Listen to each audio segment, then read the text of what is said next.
Ni kukaribisha tena mpenzi mtazamaji wetu wa Albo Vibes TV. Tumaini langu ni kwamba wewe ni mzima wa afya, unazidi kutufuata moja kwa moja katika mashariki mwa Jamhuri ya Kidemokrasia ya Kongo, ndani ya jimbo la Kivu ya Kusini mashariki mwake. Na tuna taarifa kuu katika siku ya leo mpenzi mtazamaji, inasema ya kwamba Constant Mutamba ambaye ni waziri mkuu wa sheria, baada ya kufunguliwa mashtaka ya kuweza kuchukua pesa milioni 39 dola za kuweza kujenga baadhi ya na vituo vya kuweza kuwafungia watuhumiwa, ameweza kudaiwa kuwa ya kwamba ameweza kuchukua hizo pesa na kuweza kuzila bila kuweka ripoti ya ujenzi wa nyumba hizo za kufungia watu.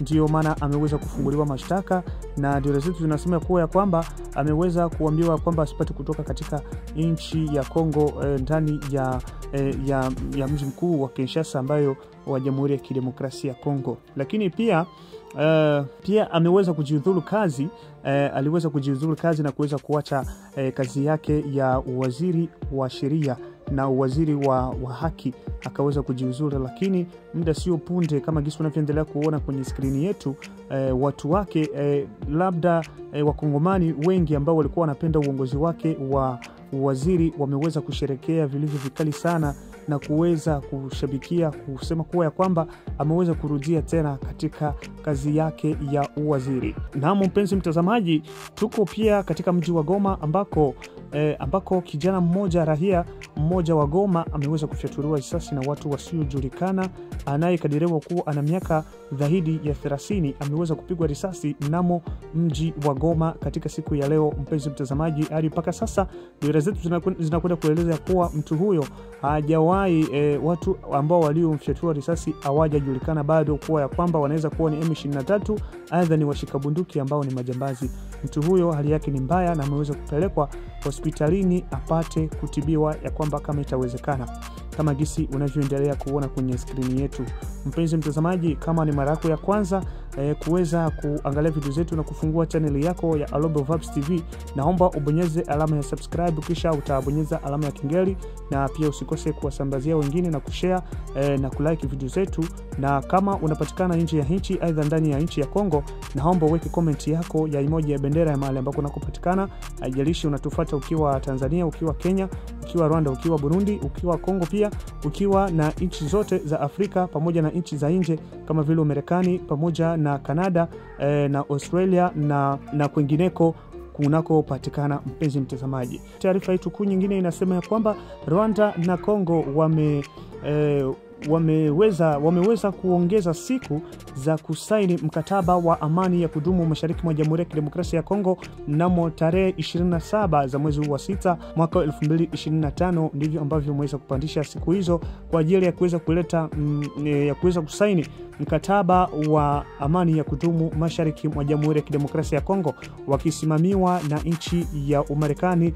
Takriban watu 7,000 wameweza kumaliza mafunzo ya kijeshi ndani ya eneo la mafunzo ya kijeshi huko Mura, na kuweza kugabuliwa sare za kijeshi nyingine za mpya kabisa katika mafunzo hayo. Kama jinsi unavyoendelea kuona kwenye skrini yetu, wameweza kuteua baadhi ya viongozi na makundi mbalimbali ya kijeshi katika eneo hilo la mafunzo ya kijeshi, ikipatikana military police ambao ni MP wanaoitwa kwa jina la MP, ambao wakigawa vikundi kama vile wa snipers ambao ni walengaji aidha wadunguaji, wakigabua pia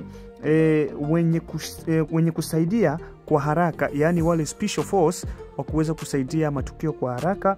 Na pia wameweza kuteua madereva wa kijeshi wa kuendesha gari za kijeshi, na pia hapa wameweza kuteua waganga ambao ni watabibu wa kijeshi ambao wanaweza kusaidia katika hali ya kijeshi. Na pia mwisho waliweza kuteua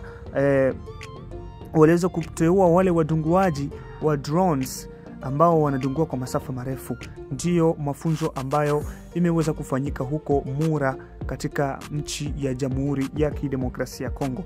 Na tumalize na habari yetu kuu katika siku ya leo ya Bintou Keita ambaye ni kiongozi wa mmoja wa Umoja wa Mataifa wa MONUSCO ameweza kukanusha na kusema ya kwamba katika mazungumzo ambayo aliweza kuzungumza namo siku hizi ambazo zimepita huko Goma, akizungumza pamoja na jeshi la M23 ambao ni wahasi, na kuambia kwamba inabidi wapate kuheshimu kanuni na sheria ambazo zimewekwa kwa ajili ya kuweza kuachia maeneo yote ambayo wameshikilia na kuweza kuiacha kimya na kuweza kuacha watu wa Kongomani wapate kuishi kwa amani, kama gisi alivyokusema katika mazungumzo hayo pamoja na wahasi wa M23.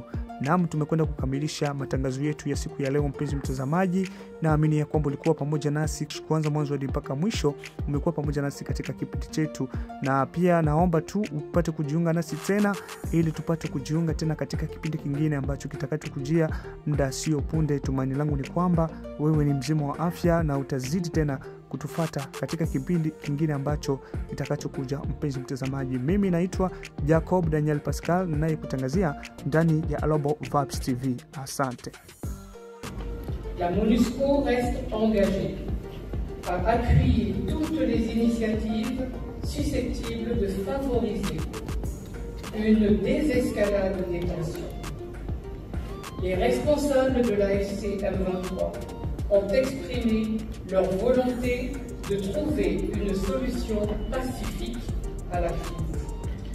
La MONUSCO reste également disposée à apporter des appuis nécessaires à toutes les initiatives de paix en cours. Je vous remercie.